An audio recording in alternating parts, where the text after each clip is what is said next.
যারা গরুর খামারি আছেন, গরু আসলে জানেন তো যে কয়েকটা পারপাসে পালন করা হয়।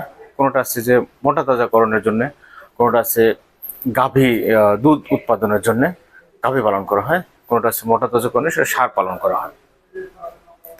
তো আমরা গরু যে মোটা তাজাকরণ এই বিষয়টা নিয়ে আজকে আলোচনা করব। সামনেই কুরবানি ঈদ সামনে চলে আসছে। কুরবানি ঈদটাই কিন্তু মোটা তাজাকরণের জন্য একটা মোটা তাজাকরণ খামারিদের জন্য খুব একটা মোক্ষম সময়। ওই সময় গরুর একটা ভালো দাম পাওয়া যায়, কারণ ওই সময় মুসলমানদের একটা বৃহৎ ধর্মীয় উৎসব, যেখানে অনেক গরু এবং ছাগল দরকার হয়। আগে এক সময় এটা আসলে ইন্ডিয়া থেকে আমদানি করা হতো এই গরুগুলো বাংলাদেশের এই কোরবানির পশুর চাহিদা পূরণের জন্য, কিন্তু বর্তমানে আর সেটা করতে হয় না। এখন আমাদের দেশের খামারিরাই সেটা পূরণ করে থাকে। প্রচুর পরিমাণে গরু বাংলাদেশেই উৎপাদন হয়ে থাকে, গরু এবং ছাগল এবং সুন্দর মোটা তাজাকৃত গরু। আগে এক সময় 40 বছর 50 বছর আগে, অথবা 2000 সালের আগে, অথবা যখন থেকে আমাদের এই বৈজ্ঞানিক পদ্ধতিতে মোটা তাজাকরণ শুরু হয় নাই, তখন মানে আমাদের খামারিরা যখন এই পদ্ধতিগুলো গ্রহণ করে নাই, হাটে বাজারে দেখা যেত একেবারে হাড্ডিসার গরুগুলা পাওয়া যেত। এই হাড্ডিসার গরুগুলা হচ্ছে কোরবানি হলো যে সবাই এটা তো পছন্দ করতো না। যারা একটু বেশি দাম দিয়ে কিনবে, সুন্দর গরু কিনবে, তারা কিন্তু ওগুলো গরু পছন্দই করতো না, যার কারণে তারা বিদেশি ইন্ডিয়ান বিভিন্ন গরু পছন্দ করতো। এই জন্য ওই গরুগুলো কিন্তু বাংলাদেশের মার্কেটে চাহিদা ছিল।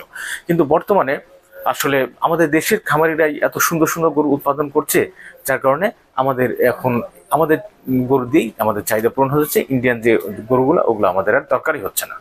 তো এই জন্যে এই কোরবানির সময়টা আমাদের হলো মোটা তাজাকরণ খামারিদের একটা মোক্ষম সময়। এই সময় একটা ভালো দাম পাওয়া যায় এবং বেশ লাভজনক হয় অন্য সময়ের চেয়ে। অন্য সময়ও লাভজনক হয়, কিন্তু এই সময় কোনো কোনো কেউ কেউ কোনো কোনো খামারি ডাবল লাভবানও হয়ে গেছে, এরকম আমরা শুনেছি।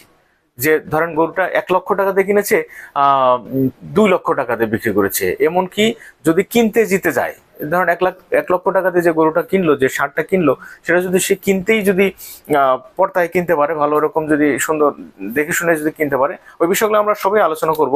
যে গরু কেনার সময় কোন কোন বিষয়গুলো খেয়াল করলে, কোন কোন বিষয় হলো যে আপনি যে কনসিডারেশন নিয়ে আসেন, তাহলে আপনি লাভবান হতে পারবেন। ওই বিষয়গুলো আমরা ধাপে ধাপে ধীরে ধীরে আলাপ করবো। 1 লক্ষ টাকা দিয়ে কিনেছে, এটা কোরবানির সময় মানে জাস্ট হলো যে 1 বছর পালন করার পরেই সে গরুটা কিন্তু 5 লক্ষ টাকা বিক্রি করেছে, এরকম আমরা শুনেছি। সেখানে খাবার খরচ আসবে এবং তার আদার্স খরচ সহ তার সহ দেখা গেল যে তার বিশাল একটা অ্যামাউন্ট লাভ হয়ে যাচ্ছে। এটা অন্য কোনো ব্যবসাতে অথবা অন্য কোনো পারপাসে কিন্তু এত লাভবান হওয়া সম্ভব না। তো এই জন্যে এই কুরবানিটাকেই আসলে মোটা তাজাকরণ খামারিদের একটা খুব ভালো একটা সময়। তো যাই হোক, সামনেই মোটা তাজাকরণের সিজন আসছে। তো ওই ওই সিজনকে টার্গেট করে অলরেডি অনেক খামারি ভাই বোনেরা কিন্তু গরু মোটা তাজাকরণ শুরু করে দিয়েছেন। অনেকে আবার গত বছর থেকে শুরু করেছেন। তো এখন প্রায় বলতে গেলে আপনারা ফাইনাল পর্যায়ে আছেন। এখন মুহূর্তে আপনাদের যে জিনিসগুলো দরকার, এবং এমনকি সবাই প্রায় গরু সংগ্রহ করে ফেলেছেন, কিনে ফেলেছেন। তো যারা কিনেন নাই তাদের জন্য আমি বলি যে যারা এখনো গরু কিনবেন ভাবছেন, হাটে ঘোরাফেরা করছেন, কিন্তু এখনো ওইভাবে কনফিউশন হচ্ছেন যে কোনগুলো কিনবো, কোনটা কিনলে ভালো লাভবান হবে, কোনটা কিনলে বেশি হলো যে দ্রুত মোটা তাজা হবে এবং অল্প সময়ের ভিতরে এটার আউটপুট পাওয়া যাবে, এখনো কনফিউশনে যারা আছেন তাদের জন্য আজকের ভিডিও। যখন হাটে যাব, যে আমরা হলো যে ওই যে আমি বলেছি যে কেনার সময় আপনাকে জিততে হবে, এমন গরু একটা কিনতে হবে যেটা অল্প দিনে সুন্দরভাবে মোটা তাজা হয়ে যায় এবং বড় হলো যে গরু হয়ে যায়। তো এই বিষয়গুলো আমরা ধাপে ধাপে আলোচনা করি। তো প্রথমেই আমাকে দেখতে হবে কোন জাতের গরু এটা। যেমন দেশি জাত জানেন তো, এটা ছোট গরু। এটা হলো যতই মোটা খাবার দেন না কেন, যতই বৈজ্ঞানিক পদ্ধতি ব্যবহার করেন না কেন, এটা কিন্তু অত বড় হবে না, কারণ তার জেনেটিক ক্যারেক্টারই হলো সে ছোট থাকবে। তারপরে হচ্ছে ফ্রিজিয়ান জাতের গরু, সেটার জেনেটিক ক্যারেক্টার কি, সে বিশাল সাইজের হবে। সে হলো যে জানেন যে একটা ফ্রিজিয়ান হলো যে ষাঁড় হলো আপনার 1000 কেজি পর্যন্ত ওজন হতে পারে। আর একটা দেশি ষাঁড় আর কতটুকু ওজন হতে পারে, সর্বোচ্চ 200 কেজি 250 কেজি। তো এই বিষয়টা হলো যে জাতের উপরে খুব একটা নির্ভর করে। তারপর হলো যে আপনার হলো কি শাহিওয়াল জাতের যে গরুগুলা, এই গরুগুলো দেখতে এত সুন্দর, গলকম্পগুলো এত ঝুলানো থাকে এবং তার শাহী একটা বডি স্ট্রাকচার এবং লাল টকটকা তার গায়ের রং হয়, এগুলো দেখেই কিন্তু এটার মানে দর্শনদারিতেই তার মূল্য অনেক বেড়ে যায়। তো এছাড়াও তাদের ওজনও হয়, ওজন একটা শাহিওয়াল ষাঁড়ও প্রায় 750 কেজি পর্যন্ত ওজন হতে পারে। তো এই বিষয়গুলা হলো যে জাতের উপরে কিন্তু খুব ইম্পর্টেন্ট, এই জন্য আপনাকে জাত চিনতে হবে যে কোন জাতের গরুটা আমরা কিনবো।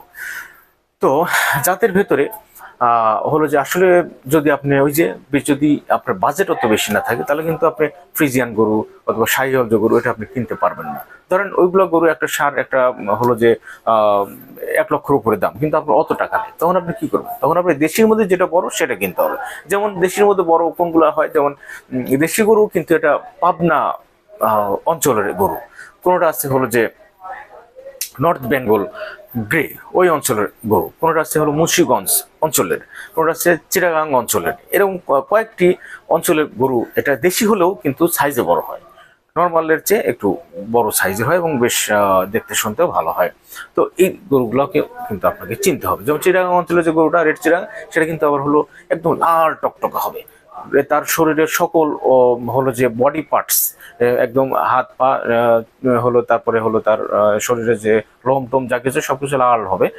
তো এটা তো রেড স্ট্যাং জাতের গরু এবং এই গরুগুলো কিন্তু সার অনেক ওজন হয়ে থাকে, প্রায় 500 কেজি পর্যন্ত ওজন হয়ে থাকে। তো এটা আপনি খেয়াল করতে পারেন। 2 নম্বর হলো যে আপনি যে বললাম পাবনা অঞ্চলের যে গরুগুলা, এগুলোও কিন্তু অনেক দেশির ভেতরে অনেক সাইজে বড়। দেশির ভেতরে এই গরুগুলো যদি আপনি যদি আইডেন্টিফাই করতে পারেন, তাহলে কিন্তু আপনি জিতে যাবেন। এই গরুগুলোকে বৈজ্ঞানিক পদ্ধতিতে খাওয়া দাওয়া এবং ব্যবস্থাপনা করলে এগুলো বেশ বড় হয়, এখান থেকে লাভজনক হওয়া যায়। তো দেশের ভিতরে এই বিষয়গুলো খেয়াল করতে হবে। আর হলো যে আপনার সাইজের ভিতরে কোন যে বিষয়টা খেয়াল করতে হবে, যে আপনার গরুটাকে দেখতে হবে যে গরুর শরীরে মাংস নাই, মাংস কম, কিন্তু তার বডি স্ট্রাকচারটা বড়, হ্যাঁ বেশ বড় সাইজ, কিন্তু তার শরীরে মাংস নেই, তখন এটা কিন্তু আপনি কম দামে কিনতে পারবেন। তো তখন এখান থেকে কিন্তু এটাকে আপনি যদি বাড়িতে নিয়ে আসার পরে বেশ খাওয়ান দাওয়ান এসে দেন, এই যে আমাদের সাইন্টিফিক পদ্ধতি ব্যবহার করে, তাহলে কিন্তু সে তার বডি তো বিশাল সাইজ, কিন্তু যার শরীরে মাংস নেই, কিন্তু শরীরে মাংস হলো লাগানোর জন্যই তো আমরা বিভিন্ন ধরনের পদ্ধতি ব্যবহার করব।